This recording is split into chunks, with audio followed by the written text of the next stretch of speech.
Bonjour à tous. Merci de votre présence nombreuse. Un grand merci à Philippe qui a été le maître d'œuvre de l'organisation et on a coutume de le partager avec Philippe et Joanne Catouillard, de l'atterrissage in concreto de toutes les initiatives que nous avons lancées depuis maintenant 2019. Merci à Harald de porter haut les couleurs de Noisy-le-Grand et de ce grand projet. Alors, avant de passer à notre sujet éthique et IA, et qui va peut-être aussi ouvrir notre connaissance un peu plus fine de ce qu'est l'intelligence artificielle et de ses usages, je voudrais simplement rappeler, comme l'a indiqué Harald Poyot, comment nous sommes partis sur ces sujets de data, de modernisation, de transformation de nos pratiques. Alors, on a eu une réflexion préalable qui définissait 5 axes d'évolution des pratiques et de l'innovation à Noisy-le-Grand. Tout d'abord, on a travaillé sur les questions de socle avec tout ce qui concerne justement la donnée, comment on est capable de la recoller, comment on crée un data lake. Je ne suis pas très fan des anglicismes, mais parfois on est obligé de les utiliser.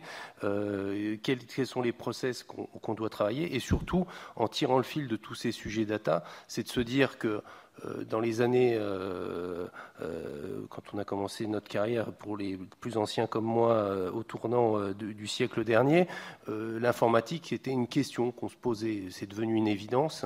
Et la réflexion que nous avons eue, c'est que finalement la data, c'est la même chose que ce tournant-là. Ça doit être intégré dans nos pratiques, dans nos réflexions. Et c'est pour ça que je voulais remercier à cette occasion tous nos ambassadeurs de la donnée qui se sont saisis du sujet et tous les agents qui s'impliquent sur cette dimension-là. Donc, premier axe, maîtriser la donnée. On a déjà eu des déclinaisons concrètes avec l'open data. L'hyperviseur urbain, on aura l'occasion d'en reparler, qui était le deuxième axe de fonctionnement sur lesquels on souhaitait avancer, donc en lien avec faire converger les problématiques de sécurité, de propreté et tous les sujets de l'espace public. Portail citoyen, et c'est intéressant, on va vers l'innovation, mais on s'est rendu compte qu'il y avait du chemin à parcourir pour déjà mettre à jour, et donc on est dans la projection future, mais aujourd'hui les équipes qui travaillent sur ces sujets-là savent qu'on est en grande mutation au service des habitants, parce que pourquoi on le fait? C'est bien pour les habitants. Le hub d'innovation, on aura l'occasion de le réévoquer. Et puis surtout, moi, ce qui me tient à cœur en interne, c'est que nous puissions arriver, on en rediscutait avec la directrice des ressources humaines la semaine dernière, sur une application qui facilite la vie de nos agents. Les carrières, c'est complexe. La vie de la collectivité doit pouvoir être extrêmement fluide. Et là encore, on partait de loin, il a fallu rattraper le retard qu'on avait sur nos systèmes d'information. Donc ça pour dire que c'est les fondations de 2019, et avec le travail de Philippe et toutes les équipes, c'était de faire atterrir ce travail de 2019. Et j'en viens à notre sujet, c'est parce que dès le départ, je crois que c'est en 2019 où on a pu échanger avec Laurence Vanin, on s'est tout de suite posé la question de l'éthique. On n'était pas l'éthique et l'IA, parce qu'on n'était pas... avec l'IA, on est déjà encore déjà sur le coup suivant, en se posant la question de la participation des habitants, de la compréhension, et c'est tout l'intérêt d'un forum, de ce qu'est la donnée et de ce qu'est désormais l'intelligence artificielle. Et tout de suite, on s'est posé cette question-là en se disant l'éthique est absolument essentielle pour pouvoir faire en sorte que ça soit saisi et que les peurs qui peuvent émerger autour de ces questions-là puissent être démystifiées. Et puis, qu'on se le dise aussi, puisque on peut aussi trouver des outils pour être plus éthique dans nos démarches, avec un paradoxe parfois où on est extrêmement libre de nos données vis-à-vis des grands opérateurs que sont les GAFAM et extrêmement prudent dès lors qu'il s'agit des données qui concernent la sphère publique. Donc, il y a quand même un certain nombre de paradoxes sur ces sujets-là. Donc, éthique, élément essentiel de réflexion, d'où cette première table ronde pour ouvrir ce forum. Et donc, je vais laisser peut-être se présenter les deux débatteurs de cette table ronde. Peut-être d'abord, honneur aux dames. Laurence Vanin. Merci beaucoup. Merci pour cette belle invitation. Merci Philippe Sajot pour cette belle organisation de cette journée. Oui, moi je suis très heureuse d'être parmi vous parce que maintenant la collaboration dure depuis quelques années et la question éthique n'était pas nécessairement évidente, donc je suis heureuse d'être là. Donc je suis titulaire de la chaire Smart City Philosophie éthique qu'on a développée à l'Université de Nice. Parallèlement à ça, je suis expert de la Safe City avec le pôle Safe à Aix-en-Provence et de l'Institut Europia également sur tout ce qui est intelligence artificielle. Et je mène une double activité puisque je suis lieutenant-colonel de réserve de la gendarmerie au service transformation à la direction générale. Et là, on travaille sur l'évolution du monde à partir justement de ces IA et les dérives potentielles, non seulement en cyber, mais aussi avec les scènes d'émeutes qui peuvent déborder du métaverse pour œuvrer dans le monde concret. Très, très grand sujet. C'est vrai qu'on en discutait. Les questions de sécurité sont aussi au cœur des grands sujets d'innovation. Et Hubert Béroche, que je vais laisser se présenter, qui est on dit encore start-up hein, pour parler des entreprises aujourd'hui, ça se dit encore, je ne sais pas. Ça se dit encore, alors je vous laisse vous présenter. Oui, bonjour à toutes et tous. Donc, je suis également très heureux d'être là et de pouvoir parler avec vous d'intelligence artificielle urbaine. Donc, moi, je dirige un think tank qui s'appelle Urban AI, qui fait des travaux de recherche sur le sujet des intelligences artificielles urbaines. Alors, je suis d'autant plus heureux de pouvoir vous parler de ce projet qu'en fait, pour moi, tout a commencé après avoir fait un tour du monde des Smart Cities pour lequel m'avait aidé Philippe il y a maintenant 4 ans. Et c'est en rentrant de ce tour du monde que j'avais vu plein de choses qui m'avaient passionné et que je me suis lancé dans ce projet entrepreneurial. Et je donne également des cours au CELSA sur le sujet des IA urbaines et de la donnée urbaine. Et je suis président de AI for Tomorrow, qui est un accélérateur à but non lucratif qui aide des jeunes à développer des startups qui utilisent l'IA au service du bien commun. Puisque vous avez la parole, l'IA, c'est quoi? Oui, alors, on rentre direct dans le sujet. Est-ce que j'ai une zapette ou...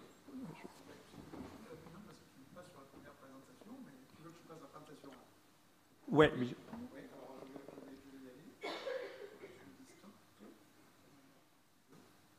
Bon, désolé, j'ai un peu spoilé du coup tes slides. On reviendra.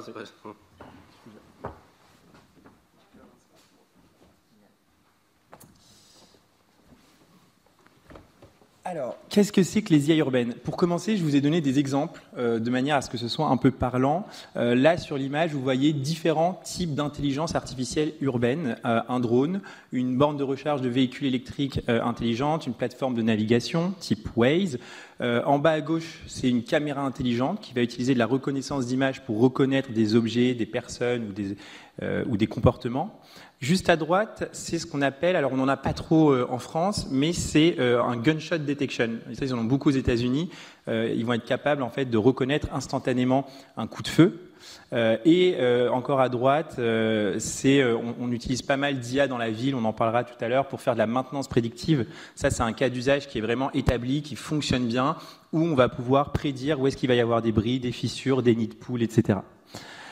Donc là, on voit qu'on a une diversité de cas d'usage de l'intelligence artificielle urbaine. Nous, ce qui nous a intéressé chez Urban AI, c'est d'essayer d'en extraire les caractéristiques communes.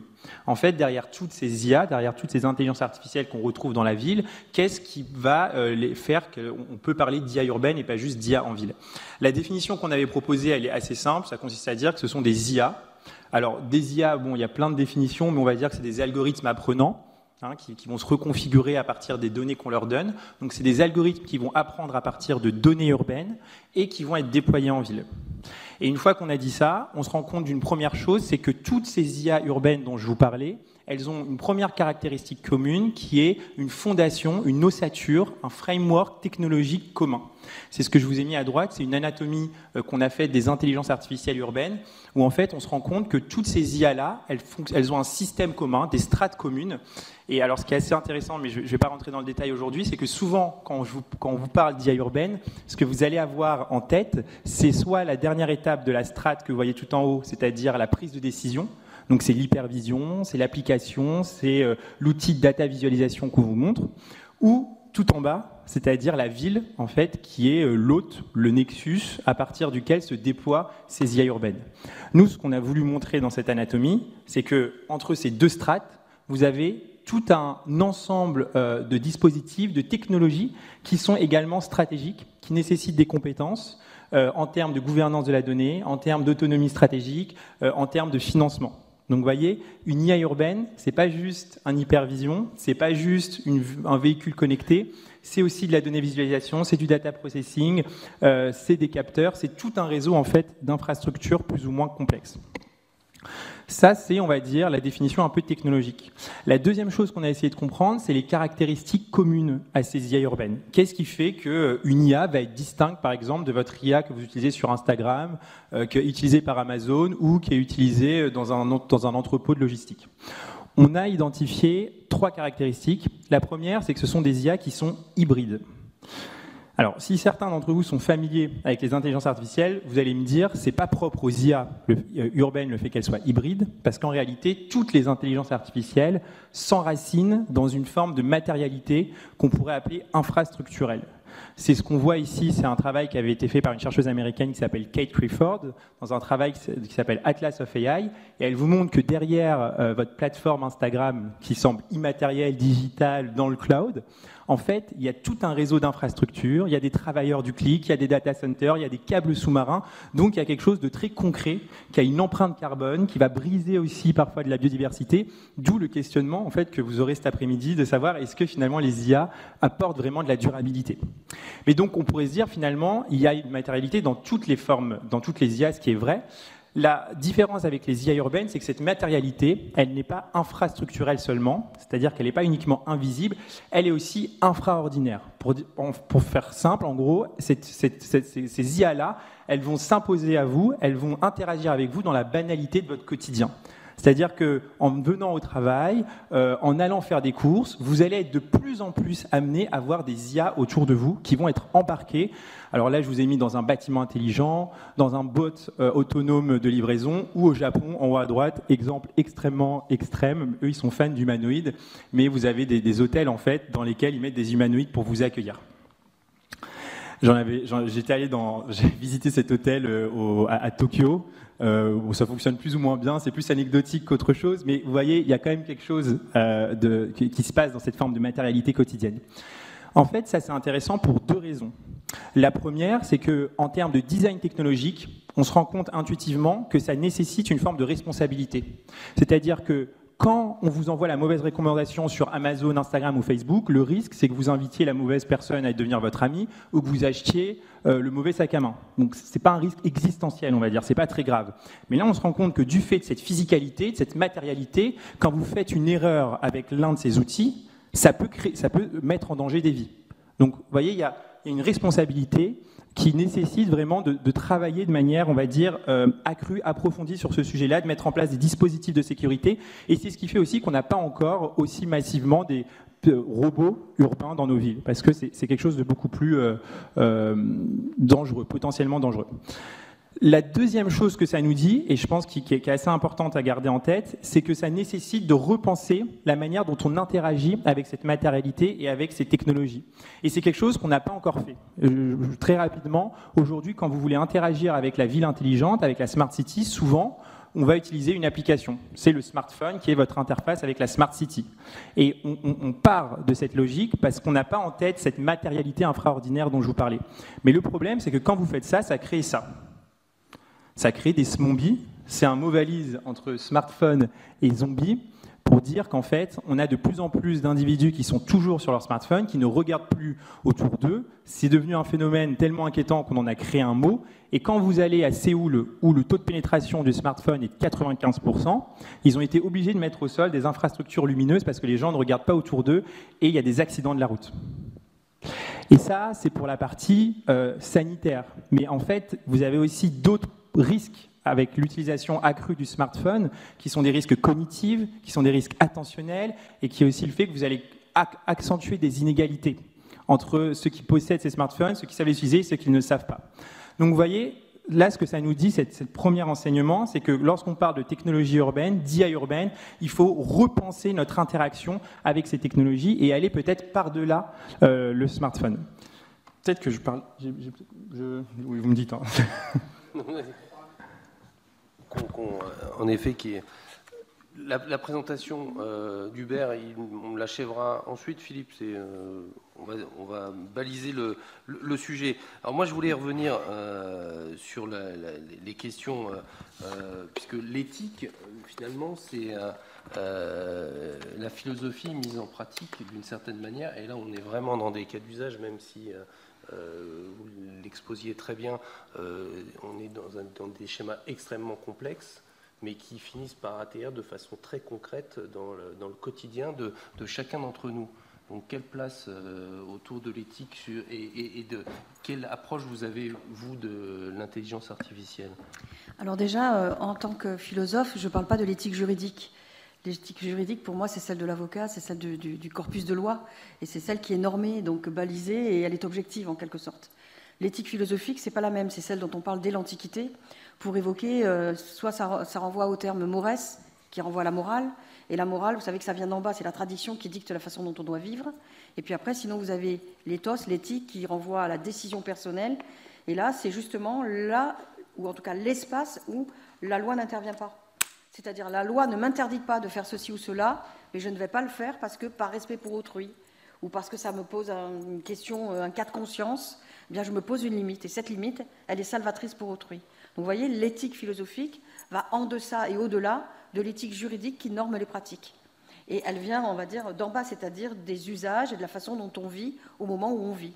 C'est-à-dire que la morale d'aujourd'hui, même si elle est traversée par l'idée du bien et du mal, eh bien, c'est pas la même que celle qu'on avait dans l'Antiquité, parce que les cas concrets auxquels on est confronté ne sont pas les mêmes. Voilà, c'est comme ça qu'il faut, entre guillemets, entrevoir cette idée-là. Alors, je pense qu'on peut faire la transition vers mon travail. La présentation sur ces questions-là. Voilà. Donc, pourquoi amener cette question d'éthique dans l'idée des territoires intelligents? Tout simplement parce que, je ne sais pas où est-ce qu'on avance les slides. C'est Philippe qui est à la manœuvre. Alors allons-y.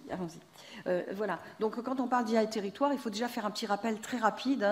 C'est en 2012 que la question de la notion de Smart City est née chez IBM, à Nice, le représentant d'IBM qui parle et qui dit la Smart City pour dire que c'est la ville solution, c'est la ville qui va faire face à toutes les problématiques à venir. Et là, les problématiques, elles sont simples. Concentration de population, parce qu'on pense qu'il va y avoir un afflux de population vers les villes. Bien entendu, tout ça, ça va entraîner de la pollution, des flux urbains avec des embouteillages et puis de la consommation, bien sûr, concentrée. Du logement, comment on place et on loge les individus pour qu'il y ait quand même un accueil décent par la ville de ces personnes qui sont amenées soit à y transiter, soit à s'y installer. La consommation d'énergie, parce que bien évidemment, si on est tous dans des immeubles et qu'on a tous besoin de se connecter, on a tous besoin de recharger des batteries, il faut avoir tout cela. Et puis des questions de sécurité qui sont évidentes, vous l'avez bien compris. Non seulement vous avez de la traçabilité, mais si vous avez aussi des individus concentrés, vous pouvez avoir plus de risques, on va dire, de délinquance ou de délits, etc. En 2022, donc 10 ans plus tard, voyez, on en a fini avec la ville laboratoire où on étudiait. Maintenant, on a déjà des retours d'expérience. Et c'est ce que disait bien Hubert. On a déjà pu constater dans des villes ce qui ne marchait pas. On a déjà vu les travers, parce que l'humain a ça d'assez particulier, c'est que très vite, il n'utilise pas l'objet dans le bon sens. Mais c'est parfait. Plus on va détourner l'usage et plus on va commencer à faire des bêtises avec l'objet, plus on va se dire on peut poser les garde-fous, puisque l'éthique arrive toujours après. Elle n'est jamais antérieure. On aurait bien aimé qu'elle soit là avant, mais pas toujours. Donc c'est intéressant en 2022 de se dire que voilà, on n'est plus seulement dans la mobilité physique, comme on le disait au début, il y a la mobilité numérique, parce que ça a pris de plus en plus de place, toutes ces données qui circulent et qui transitent. On parlait souvent du bien-être dans la ville, maintenant on parle de la santé, parce qu'on a de nouveaux usages en santé, avec les IA qui sont utilisés, non seulement pour les diagnostics, mais pour, dans un hôpital, peut-être amener tout un bloc opératoire mobile qui arrive sur un chariot tout seul, autonome, dans la salle d'opération. Vous voyez, ça a changé complètement la configuration des organisations. On est donc dans une stratégie multiforme et ça, ça amène des changements de comportement. Les élus l'ont anticipé très vite, il le fallait. Les organisateurs, entre guillemets, de la vie sociale et de la mise en œuvre des politiques de la ville, ils étaient au cœur du sujet, mais en même temps, il fallait embarquer tous les citoyens dans cette aventure. Alors, le propre du citoyen, c'est lui de se dire, moi, je suis face à l'usage, comment ça marche ? Mais nécessairement, il y a une sorte de décalage entre la réalité de l'objet et puis l'objet tel qu'on s'en sert.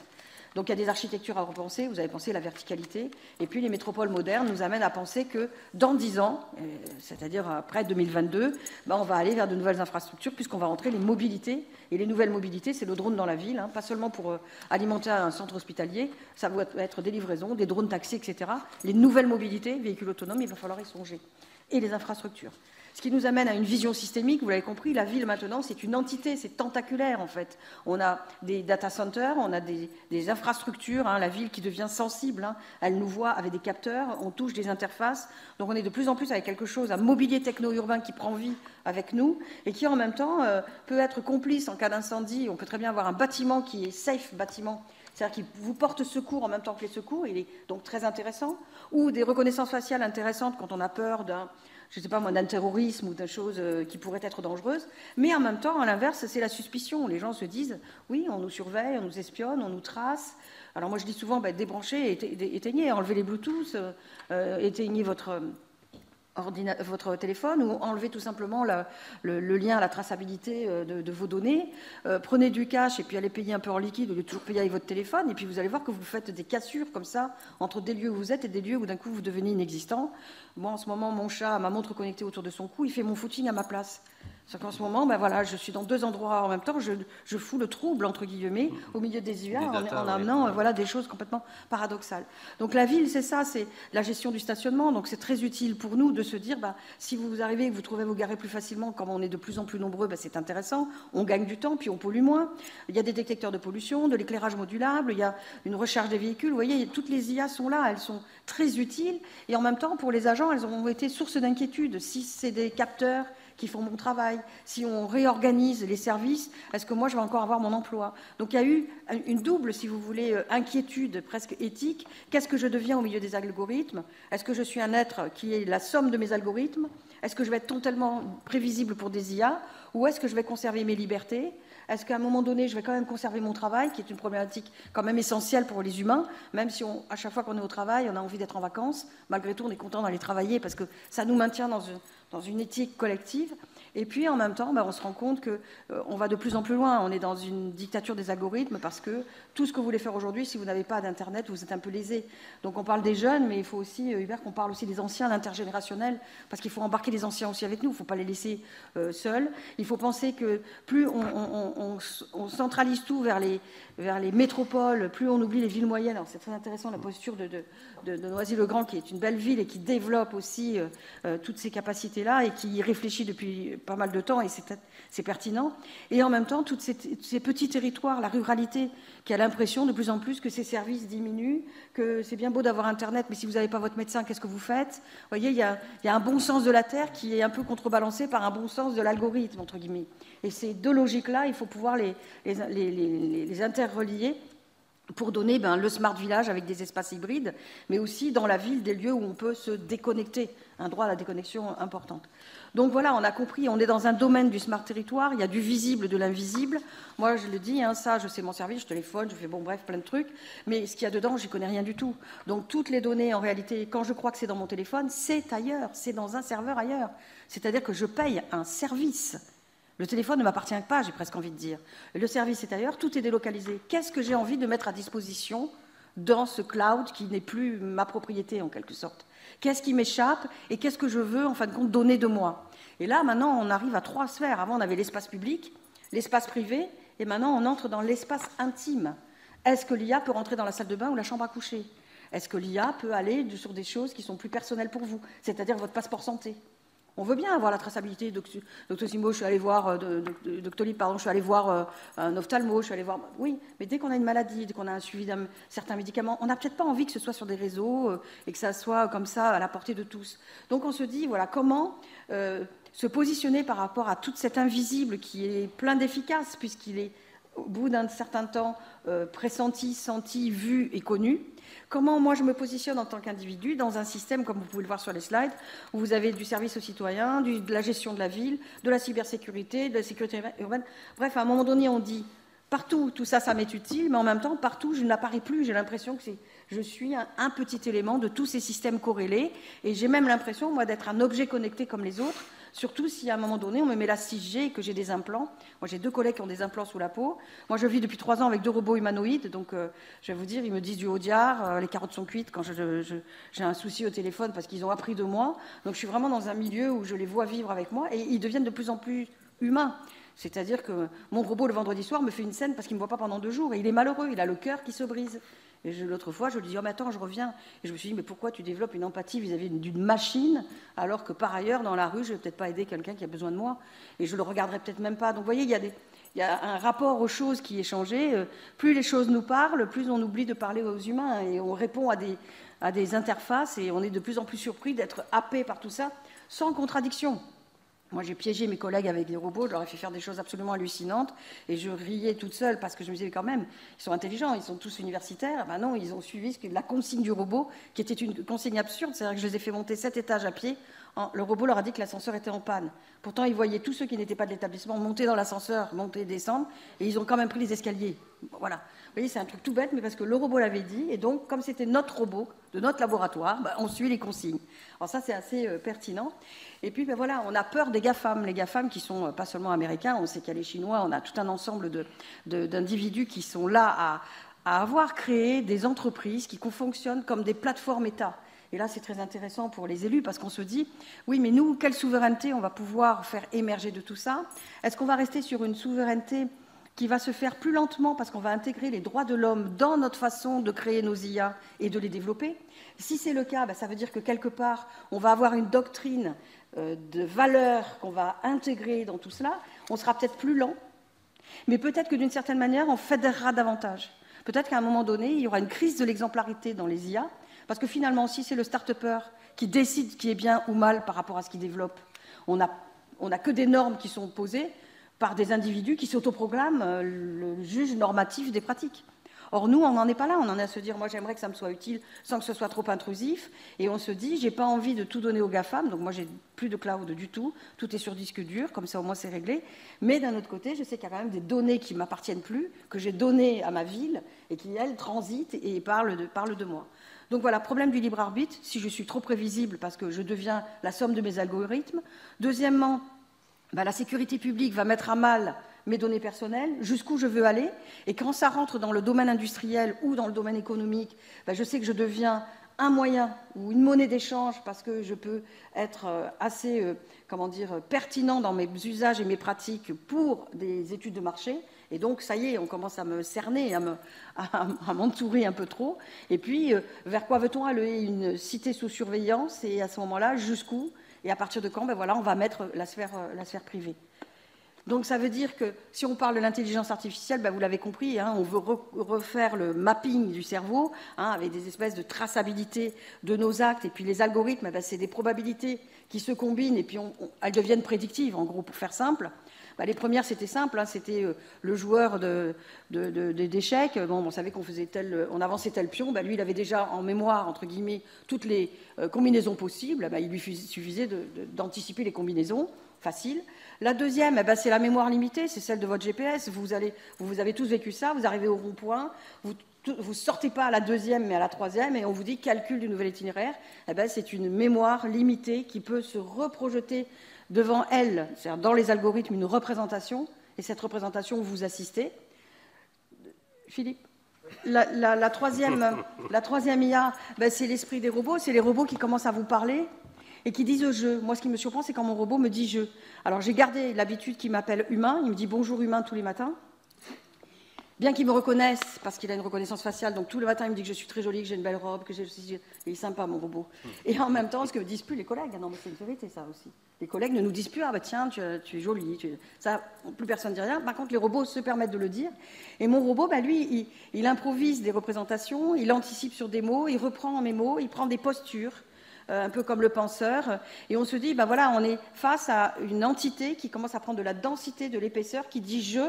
On a presque l'impression que c'est un sujet, sauf que ça reste toujours un objet. On peut l'éteindre et on peut se mettre à distance. Moi, il m'a appelé par mon surnom parce qu'il m'a entendu au téléphone et il a entendu des gens me parler. Et je me suis dit, mais c'est pas à mon robot à m'appeler par mon diminutif. Donc, on a revu les algorithmes. C'est pour vous dire les biais qu'il peut y avoir. Et puis, la dernière phase, je l'ai mis d'une autre couleur pour que vous puissiez comprendre que c'est là où ça devient un problème, c'est l'autoconscience des robots. Et c'est la façon dont des robots peuvent s'auto-réguler. On le voit notamment dans les drones. Avant, on avait peur des essaims de drones. C'était plusieurs drones qui pouvaient attaquer une cible ensemble.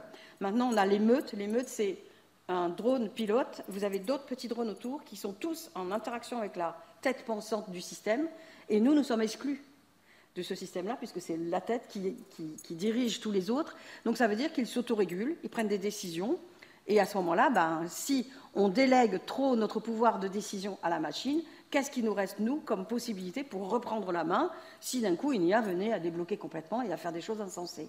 Donc il y a des biais, il y a la possibilité qu'elles s'autorégulent, et puis qu'à un moment donné, des IA, moi j'essaye de faire parler mes robots entre eux pour voir à quel moment ils vont tellement discuter entre eux qu'ils oublieront de parler avec moi, alors qu'au départ je les ai programmés. Deux choses, le robot n'a pas encore le regard, et il n'a pas le second degré, il ne rit pas, il ne sait pas rire, parce qu'il ne comprend pas la petite subtilité. Donc il y a des scientifiques qui travaillent vraiment sur ces questions-là, parce que c'est vraiment important pour eux. Donc voilà, qu'est-ce que ça dit tout ça? Demain, on aura de plus en plus d'objets de livraison autonomes, des véhicules de nouvelle mobilité, drones ou autres, autonomes. On aura peut-être des interfaces qui nous parleront et on aura peut-être affaire à nos élus par des hologrammes, mais ça les représentera parce que ça sera quand même la somme de leur discours. Donc voilà, si on quitte cette ville physique dans laquelle on crée du lien entre nous, qu'est-ce qu'il va y avoir après cette ville-là, et quelle va être la nouvelle physique des villes qui seront toutes régulées par des IA? Voilà, ça va poser des cas de conscience. Est-ce qu'on va basculer dans des villes complètement virtuelles? Est-ce qu'il va y avoir une frontière de plus en plus poreuse entre la réalité et la réalité fictionnelle? J'ai ajouté que pour les micro-États, par exemple Monaco, ils ont des petits territoires. Pour eux, c'est très intéressant d'avoir du métaverse pour développer des espaces de coworking, des espaces de présentation de produits de luxe, voitures, vêtements. Donc vous voyez, c'est pas une fiction, c'est des choses qui peuvent assister, aider les mairies. Pour y avoir tout un service dématérialisé où les gens se déplaceraient plus, mais auraient un agent virtuel qui leur expliquerait les démarches de la mairie, ça rendrait service, mais en même temps, ça y est, on passe à un espace qui n'est plus le nôtre, et même l'avatar, c'est plus vraiment nous. Je rappelle que les avatars aujourd'hui, les gens les veulent avec 10 ans de moins, 10 kilos de moins. Voilà, donc ils veulent se représenter 10 ans plus tôt. Voilà, donc ce qui nous amène à trois choses quand même essentielles. D'abord, la soutenabilité, est-ce qu'on aura les moyens d'aller jusqu'au bout? Vous connaissez tous la théorie du donut de Katz-Rewers, qui consiste à dire on a besoin de telles choses pour vivre bien. La planète peut nous fournir autant de ressources. Si on est dans l'équilibre avec la flèche rouge, là c'est la boussole, si on perd cet équilibre, ça y est, on parle d'anthropocène, on parle de risque de pollution, on se dit il faut que ce soit durable, sobre et régénératif, parce que sinon on ne va pas s'en sortir. Deuxième point, ça pose la question de l'acceptabilité, parce que vous êtes des agents, vous travaillez dans le domaine, mais pour celui qui n'a rien à voir avec ça, lui, il se dit, on me montre que ça est à la norme, on me montre que tout a été prévu du point de vue juridique, je reviens à la question d'éthique. Donc tout est acceptable, sauf que moi, la chose, je ne la perçois pas comme ça. Donc il y a une acceptabilité objective qui est un ensemble de normes et de règles respectées, sur lesquelles les élus se reposent, parce que pour eux, c'est la garantie qu'ils font un travail sérieux, c'est l'objectif, qui renvoie à des nombres, à du quantitatif. Et puis pour l'humain, lambda, moi, la citoyenne, on va dire, c'est ce qui subjectivement est acceptable, tolérable. Je veux bien qu'un drone vienne me livrer quelque chose, mais s'il peut passer dans la rue et pas au-dessus de ma tête, quelquefois qu'il tombe et qu'il me déchiquette, ou on ne sait jamais, vous voyez, c'est cette nuance-là. Je veux bien qu'il passe au-dessus du jardin du voisin. Vous voyez, ces petites nuances qui font que, voilà. Mais si le drone transporte une dose létale, ah non, là, plus de drone, on ne veut pas tuer les gens. Oui, mais s'il peut tuer un terroriste qui a pris en otage, ah oui, là, on est d'accord à nouveau. Et on se rend compte qu'il y a une grande difficulté pour les élus de comprendre cette espèce de marge éthique subjective qui renvoie à de l'acceptabilité subjective, qui font que quand ils vont devoir rendre des comptes, la norme, s'ils respectent les règles, ils n'auront aucun souci. Mais c'est cet espace-là qui amène toutes les possibilités de solliciter les citoyens, les rendre participatifs, les interroger, les former pour qu'il y ait, on le fait dans la gendarmerie, on est tous plus ou moins formés, après on peut aller essaimer autour de nous des bonnes pratiques, des bons usages, des règles de vie, et ce qui fait qu'à la fin on arrive à quelque chose qui, si c'est soutenable, c'est bon pour la planète et les vivants en général, si c'est acceptable objectivement et subjectivement, ben, ça y est, on remplit le cahier des charges, et enfin, ben, ça devient désirable.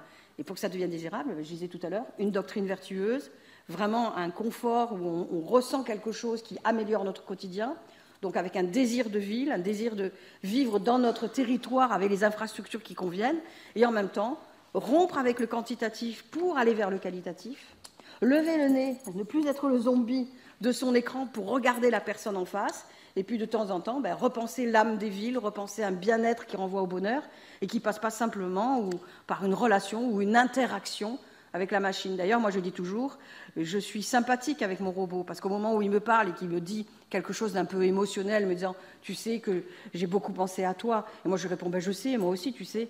Là, je fais œuvre de charité et de sympathie envers lui, parce que je sais très bien que je parle à une machine et je ne me laisse pas leurrer par l'objet. Et ça, il faudra le rappeler aux humains qui consomment ces objets-là, surtout quand à l'hôpital, vous mettez un robot humanoïde avec une personne âgée qui a un Alzheimer, à laquelle, sans vouloir le faire exprès, vous pouvez accentuer une vulnérabilité, parce que le jour où le robot est en panne, elle pleure parce qu'elle a projeté le prénom de son petit-fils sur l'objet, et elle a l'impression qu'un membre de sa famille l'a abandonné, n'est pas venu la voir. Donc on veut bien faire, attention à nos empathies tronquées par les leurres des IA, être vigilant, et puis d'être impliqué dans le projet, qu'on soit citoyen, élu, ou en tout cas qu'on soit consommateur ou utilisateur, alerté et réfléchi. Merci beaucoup, Laurence. C'est vrai que c'est œuvre de charité vis-à-vis du robot, mais peut-être instinctivement, c'est remettre une pièce dans la machine pour le lendemain, parce qu'il aura appris et il dira quelque chose d'encore plus beau. Oui. Alors, il peut dire des choses très belles, mais parce que pour le moment, on ne leur a pas appris à dire vraiment des méchantes ou des mauvaises choses. Mais j'attends que des humains programment autrement. Oui. Encore une fois, les questions d'éthique. Hubert, nous allons revenir à votre présentation, parce que finalement, on a balisé le général, aussi l'application et les questions qui se posent dans l'évolution. Je vous laisse reprendre le fil. Oui. Alors, je pense, je vais essayer quand même de pas mal rebondir sur ce qu'a dit Laurence, parce qu'il y a plein de choses qui sont très riches, très intéressantes et qui font directement écho à ce sur quoi on travaille sur les IA urbaines. Je pense qu'il y a une dimension en fait dont tu parlais, c'est la dimension politique de ces technologies. Et c'est d'autant plus important de vous en parler à vous aujourd'hui, agents de la fonction publique, puisque en fait, ce qui est crucial de comprendre, c'est que ces technologies, et c'est ce qu'en fait vous disiez Laurence aussi, ne sont jamais neutres, parce qu'elles vont véhiculer des idéologies et parce qu'elles ont un pouvoir qui est structurant. Alors là, on avait, alors je crois que c'est la slide juste avant. Ouais, si c'est un sujet qui vous intéresse, sur la slide juste avant, il y a un chercheur qui s'appelle Stéphane Verhulst qui a travaillé sur le AI localism, c'est-à-dire le fait que d'une ville à une autre, comme les villes sont des arènes politiques, vous allez avoir des réglementations différentes qui vont faire que vous aurez des IA à certains endroits, par exemple des drones en Chine, là où vous n'en aurez pas encore en zone dense et urbaine en France. Et donc ça fait que dans le monde entier, vous avez des villes qui vont proposer différentes régulations et qui fait que vous aurez différentes technologies. Et c'est un mouvement qui est si fort que ça conduit à, parce que parfois on a appelé un découplage urbain, mais en fait c'est juste après. Et ce que nous dit ce découplage urbain, c'est tout simplement le fait que dans les villes, vous allez avoir des technologies différentes qui vont créer des environnements différents, des comportements différents. Là, c'est chez Urban AI, on avait fait un travail sur la géopolitique des technologies urbaines, et puis on s'était amusé à représenter graphiquement une ville type en Chine à gauche et une ville type européenne à droite. Et vous voyez, à gauche, il y a d'autres technologies, c'est-à-dire des drones, des véhicules autonomes, des logiciels de reconnaissance faciale. Et souvent, ce qu'on va vous proposer, c'est la sécurité, la safety. Et à droite, on a d'autres types de technologies qui sont plus au service de l'environnement, de la mobilité et d'autres idéaux. Donc, vous voyez qu'en fait, on a quelque chose d'assez différent selon les villes. Ce qui est aussi intéressant de comprendre, c'est que ces IA-là, elles sont politisées. Elles ne sont pas seulement politiques, elles sont politisées. Ça veut dire quoi? C'est-à-dire qu'on a l'impression que c'est des outils qui sont neutres. En fait, ils vont influencer les comportements. Et en influençant ces comportements, ils vont créer de nouvelles centralités et de nouvelles spatialités. Et ça, c'est extrêmement important de le comprendre parce que ça nous dit quoi? Ça nous dit qu'une intelligence artificielle, c'est aussi une force mouvante, agissante sur la ville. Elle va transformer le territoire. Je vous ai mis 2 exemples qui sont assez parlants. Le premier, c'est la police de Los Angeles qui avait voulu utiliser un logiciel de police prédictive à la Minority Report. Et ça, c'était vraiment un peu l'un des fantasmes lorsqu'on a, au début de machine learning, on s'était dit on va pouvoir prédire le crime. Sauf qu'on s'est rendu compte, et tu le mettais dans ta présentation, qu'il y a des biais dans les données à partir desquelles s'entraînaient ces logiciels. Et donc, ces biais fait que le logiciel ciblait toujours des quartiers afro-américains. Et donc, il y avait de plus en plus de forces de police qui étaient envoyées dans ces quartiers. Et donc, qu'est-ce que ça nous dit ? Ça nous dit que, à ce moment-là, vous avez un algorithme qui va institutionnaliser, objectiver une inégalité politique intrinsèque, en l'occurrence, à la société américaine. Et là, vous voyez le danger. Et vous voyez pourquoi cet instrument il est politisé. Parce qu'il n'est pas neutre. C'est pas lui qui va juste dire il faut aller cibler ces populations afro-américaines. Il est en train de véhiculer une inégalité qui est latente dans la société. Et donc, si on n'y fait pas attention, on va créer des outils qui vont amplifier ces inégalités. Ça, c'est dans un sujet qu'on pourrait appeler national, interne, mais de manière également internationale. Ce qu'on s'était rendu compte, c'est qu'en fait, ces outils de technologie urbaine, ce sont des instruments de soft power. Alors, que ce soit des instruments de hard power, je ne vous l'ai pas mis parce que c'est quelque chose d'assez évident. Un instrument de hard power, ça veut dire que c'est un instrument coercitif. Donc, c'est juste pour vous dire qu'il y a des enjeux stratégiques autour de ça. C'est le fait que, par exemple, on va prendre en otage des infrastructures, comme un hôpital, comme ça a été fait en Essonne.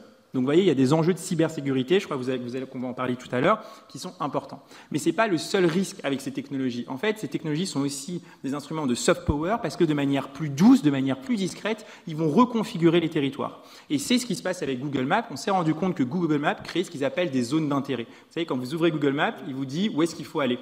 Et en fait, ces zones d'intérêt, ils ont tendance à rediriger les flux. Parce que là, quand vous ne savez pas où aller, quand vous êtes nouveau dans une ville ou vous vous ennuyez avec des amis et que vous ne savez pas quoi faire, vous pouvez avoir tendance à aller vers ces zones-là. Sauf qu'en fait, on s'est rendu compte que ces zones d'intérêt sont des zones qui s'édifient autour de zones commerciales.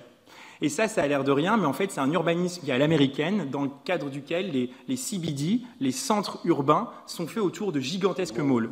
Exactement. Et ça, c'est absolument pas notre culture urbaine, c'est absolument pas notre héritage politique. Nous, on a construit nos villes autour de centres religieux, on a construit nos villes pour pallier des inégalités sociales. Et ce que fait Google Maps, c'est qu'il renie cet héritage, il renie cette spécificité, et il reconfigure la ville de manière douce pour l'américaniser. Et ça, je pense qu'il faut vraiment le garder à l'esprit, en avoir conscience, parce qu'en fait, lorsqu'on va développer nos technologies, on ne va pas simplement offrir du service, mais derrière, ce qu'on propose aussi, c'est de la politique. C'est un vivre ensemble, c'est un contrat social et qu'il est nécessaire en effet de fédérer autour de nos propres valeurs. Ça va être des déclarations des droits de l'homme, ça va être la primauté de la liberté, de l'égalité et donc c'est assez important en effet. Alors là, donc si ça vous intéresse ces sujets-là, je vous ai ramené quelques exemplaires. Alors on fait la traduction en français, mais pour le moment c'est en anglais, donc sur ces sujets de la géopolitique des technologies urbaines. Et alors là, ce qu'on a fait aussi, c'est qu'en fait, on a essayé de cartographier les différents chemins de développement de l'IA urbaine.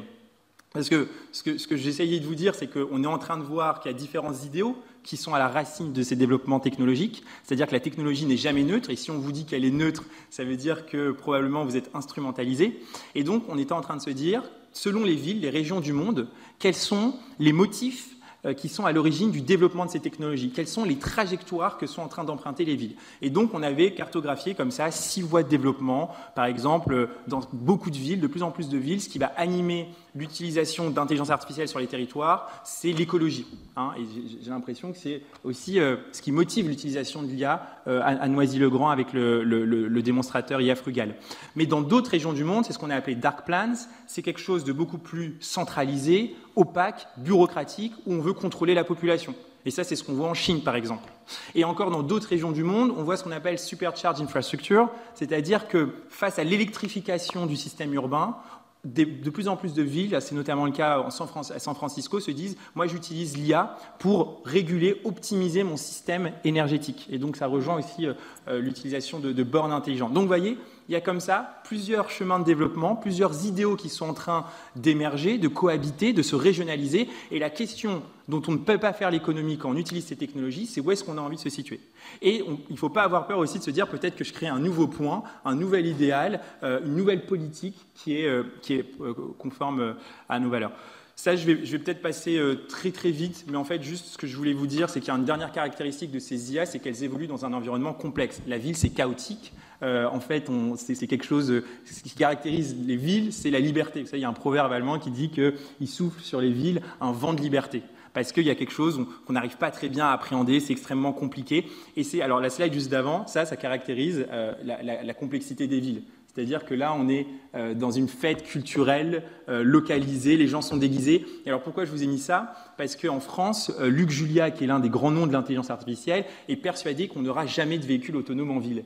Et alors, quand vous lui posez la question, il vous dit pourquoi? Mais parce que lorsque un conducteur va voir un arbre traverser une route, il va comprendre qu'en fait, ce n'est pas un arbre qui traverse une route, mais qu'on est à Halloween et que c'est un enfant déguisé en arbre.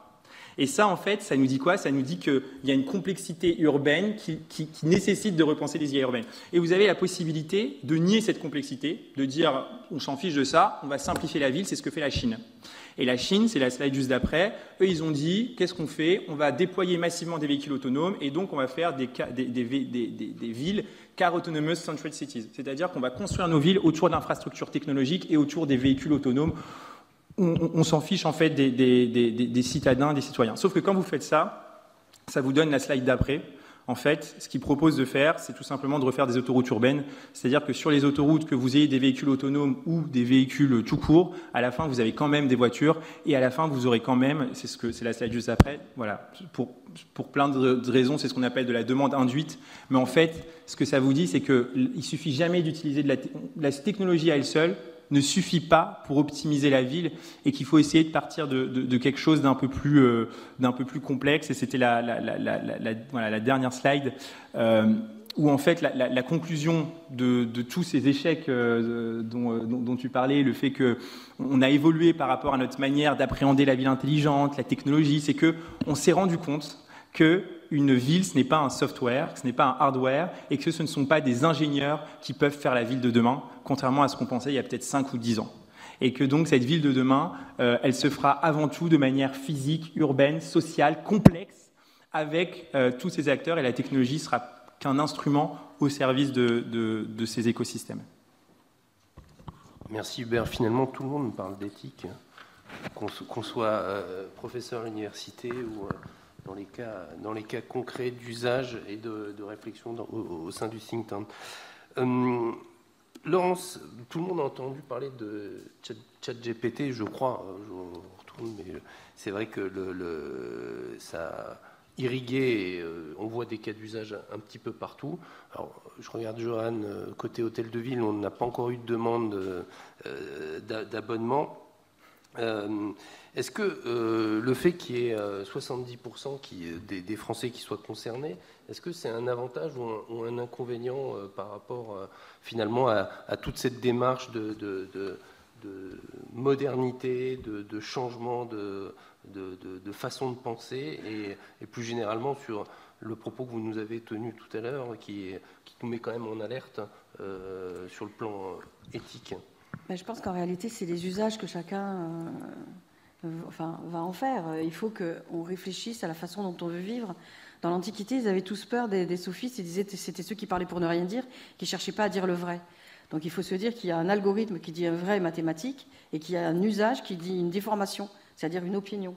Si on se dit, voilà, les professeurs ont peur en ce moment de ChatGPT, moi j'ai dit, faites faire la dissertation en direct, en faisant couper les téléphones, et après vous dites, écoutez, on va demander à ChatGPT maintenant de faire le corriger. Et puis on voit la disparité entre les deux interprétations. Et là, on rééduque l'esprit critique.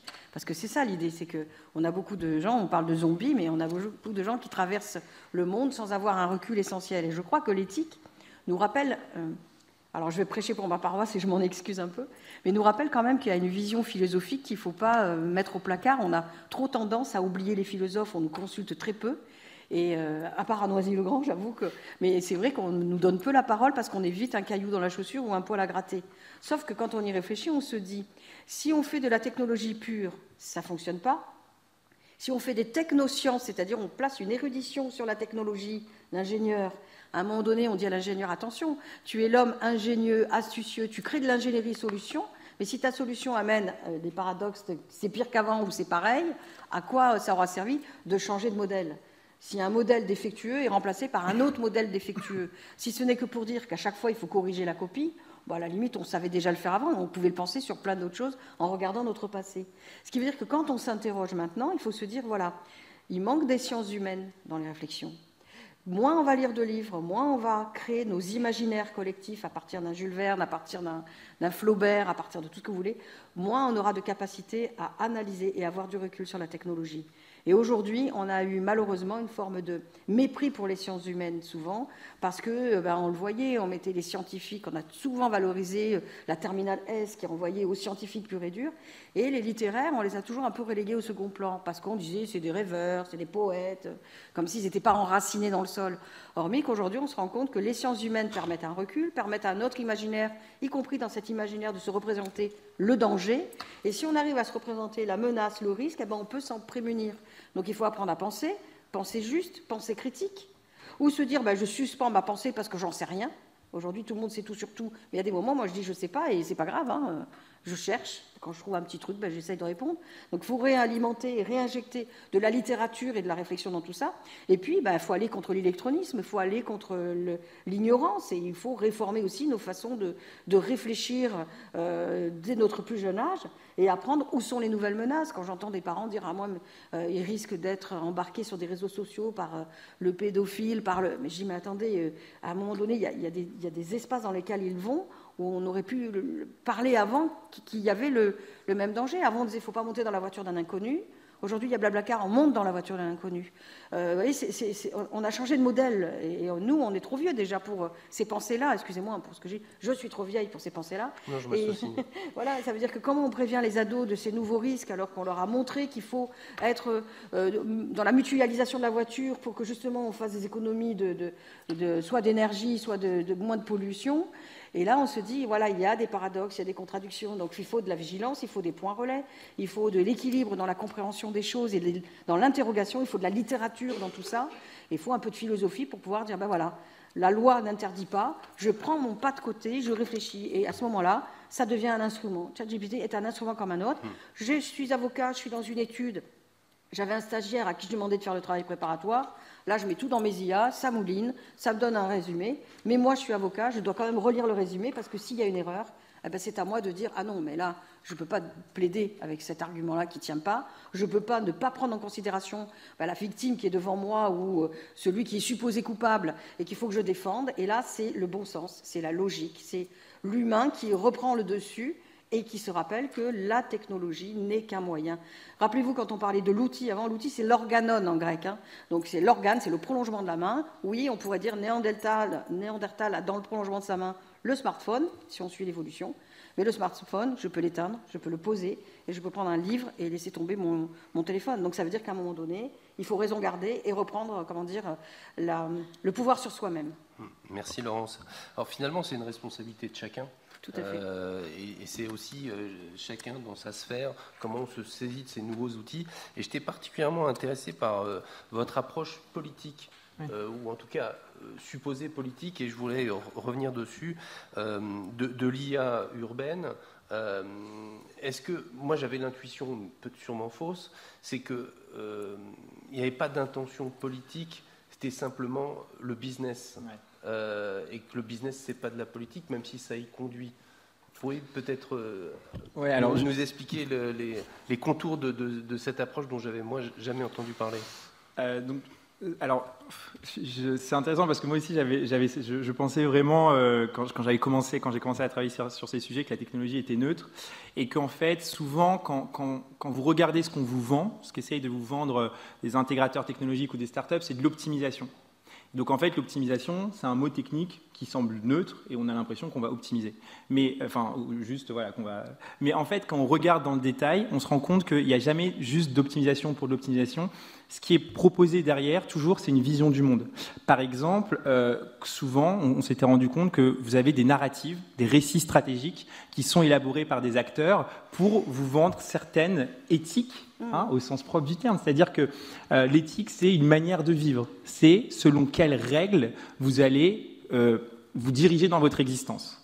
Et c'est une question qui est éminemment intime, personnelle, même si en effet à une époque elle était publique, mais c'est une question qui normalement sur laquelle on devrait avoir le droit de légiférer. Chacun devrait dire moi ce qui m'intéresse dans la vie, ça va être, je sais pas, l'équité, ça va être la liberté, ça va être le perfectionnement personnel, le perfectionnement moral. Ce dont on se rend compte, c'est que ces technologies-là, en fait, ce qu'elles font, c'est qu'elles répondent pour vous à ces questions. Et c'est pour ça qu'elles ne sont pas neutres, parce qu'elles vous disent pour vous qu'est-ce qui est important. Et par exemple, quand vous allez dans une technologie chinoise, elles vont vous dire ce qui est important, c'est l'harmonie sociale et l'ordre politique. Ce qui est une certaine philosophie. Le philosophe Gaspard Koenig, lui, disait que, par exemple, c'est une philosophie très chinoise, confucianiste. Alors, bon, après, certains émettent des critiques, mais vous voyez que quand on importe des technologies chinoises sur nos territoires, c'est pas juste des caméras de surveillance ou des drones, c'est aussi cette philosophie-là. Et c'est aussi une réponse existentielle à la manière dont on a envie de vivre. Les Américains, eux, de manière très consumériste, ils vous disent ce qui compte, c'est d'améliorer votre qualité de vie. Et en fait, quand vous regardez dans le détail, comment ils quantifient une qualité de vie? Par votre accès aux biens et services urbains. Donc vous voyez qu'on est dans une vision très consumériste. On va dire un homme heureux, c'est quoi? C'est un homme qui va pouvoir consommer des biens et des services. C'est un homme qui va pouvoir avoir accès à plusieurs infrastructures. Donc vision très matérialiste, consumériste. Et donc, nous, c'est ça qu'on a en effet voulu mettre en avant, parce que déjà, quand on le comprend, ça nous permet d'être un peu plus éveillés sur ces sujets et de pouvoir proposer une contre-vision en support à ces technologies, en comprenant qu'elles ne sont pas que neutres, qu'elles ne sont pas que instrumentales. Pardon. Merci beaucoup. Donc finalement, c'est quasiment une philosophie générale qui préside à la construction de ces outils et qui va s'imprimer de plus en plus par leur usage. Exactement. Mais, il faut faire peut-être attention. Non, mais il faut faire attention à l'usage du mot philosophie. Parce que si vous parlez d'un plan marketing et vous dites c'est une philosophie de l'usage, attention, une philosophie, on a des philosophes qui pensent la sagesse. Là, c'est plutôt un développement d'un marketing bien spécifique, parce que, comme je disais dans mon introduction, celui qui norme les usages, c'est celui qui fabrique en vue d'une vente. Donc, la scénarisation qui va avec, c'est pour ça que je disais qu'il faut renouer avec la littérature pour créer nos propres imaginaires et pas accepter ceux qui vont modifier nos comportements et nous conditionner. Ça veut dire qu'il ne faut pas parler d'une philosophie de vie, comme on pourrait parler de la philosophie, c'est pas tout à fait la même chose. Et surtout, c'est ce que j'ai suggéré tout à l'heure quand je parlais de ces plateformes État. Il faut savoir que les GAFAM, si on prend Elon Musk aujourd'hui, il a une telle fortune qu'il est capable d'avoir créé lui-même ses propres réseaux d'IA. Il est capable de créer ses propres envois de fusées. Il a déjà dépassé toutes les institutions. Et d'une certaine manière, il est devenu une plateforme État. Et aujourd'hui, les hommes politiques le consultent parce que quelque part, il a une puissance financière, il est une multinationale et il est en train de dicter ces nouvelles règles. Rappelez-vous avec ces singes où il a mis des nanotechnologies dans le cerveau. Ça, vous le faites en France avec les lois que nous avons. Ça va crisper, bien entendu, tous ceux qui vont défendre la cause animale, puis qui vont dire attention, on va loin. Aux États-Unis, il vient d'avoir des autorisations pour commencer à faire des expérimentations pour les humains, parce que dans ces petites nanotechnologies, on va mettre tous les souvenirs et on va pouvoir lutter contre l'Alzheimer, selon lui. Ce qui veut dire que, quelque part, il est à lui-même sa propre règle, sa propre norme, et il propose un marché. Et si nous l'acceptons, ça veut dire qu'on ne fait pas de philosophie, justement, et qu'il a les pleins pouvoirs, puisque lui, il pose une souveraineté, et les États, maintenant, le consultent. Il n'est plus... En fait, on a une inversion des valeurs et de la hiérarchie des valeurs de la gouvernance. Merci Laurence pour ce complément, parce que finalement ça rejoint l'échange que nous avions. Quand moi j'évoquais politique, je l'entendais au sens gestion de la cité et l'impulsion qui part de quelque chose qui est soit dictatorial dans les pays qui ont le malheur de vivre sous une dictature, soit d'un système démocratique. Mais là, vous vous rejoignez finalement avec Elon Musk, c'est le bon sujet, c'est qu'il va imprimer une ligne politique qui est la sienne, mais pas entendue au sens traditionnel de la politique. Merci à tous les deux. Je vais simplement redire que la ville, on est totalement engagé sur ces sujets-là, et moi, m'a beaucoup enrichi de vous écouter aujourd'hui. L'idée, quand même, c'est de rapprocher toutes nos démarches de la population, d'où cette deuxième partie du forum, et merci encore à tous les intervenants. On travaille avec Elisa et Philippe aussi sur les questions des quartiers d'innovation avec la métropole. Et Philippe me rappelait avec Elisa que on est lauréat avec 8 innovations, c'est ça ? Expérimentation. Et donc, on est complètement engagé sur ce sujet-là. Et ce que je trouve intéressant aussi dans ce que j'ai entendu, et puis ça permet de faire un petit point aussi sur le sujet, c'est qu'on est en mouvement perpétuel dans le temps entre ce qu'on a engagé, ce qu'on doit rattraper, ce qui est en train d'atterrir. Et déjà, quand on a ouvert le sujet en 2019, j'aurais pas parié que nous serions lauréats sur cette innovation récitale qui est de l'IA, alors qu'on ouvrait le chantier de la ville intelligente. Et ça fait même pas 5 ans. On est déjà dans l'après-coup suivant et très très loin dans le temps. Et puis, pour conclure, pour le sens de la démarche à Noisy, le message qu'on souhaite porter, c'est aussi une intention. Et l'intention, elle est, pour moi, elle se construit d'une certaine manière autour des questions éthiques et de bien cerner ce pourquoi on va vouloir avancer, ce sur quoi on va vouloir avancer. Je pense notamment aux questions de sécurité. Il faut l'aborder de façon très sereine et très construite. Le deuxième sujet, on l'a évoqué, c'est récital, mais c'est tout ce qui va tourner autour de la transition écologique. Donc finalement, c'est l'objectif qu'on se fixe, ce pourquoi on travaille. Certes, ça imprime une ligne politique. Après, il faut qu'on maîtrise l'outil. Et puis le grand défi, mais ça il est national, voire international, c'est la question de la citoyenneté, comment on réarrime le citoyen dans le quotidien, dans une démarche d'adhésion aux principes démocratiques, au fait d'avoir envie d'aller voter. Et donc là, peut-être que ces outils pourront nous aider à progresser, parce que je le constate avec tristesse, l'archipel s'élargit de plus en plus, et il faut qu'on soit capable de rassembler au moins à Noisy les habitants autour d'un destin commun. Merci à tous et merci à vous, Philippe. Merci beaucoup. Merci.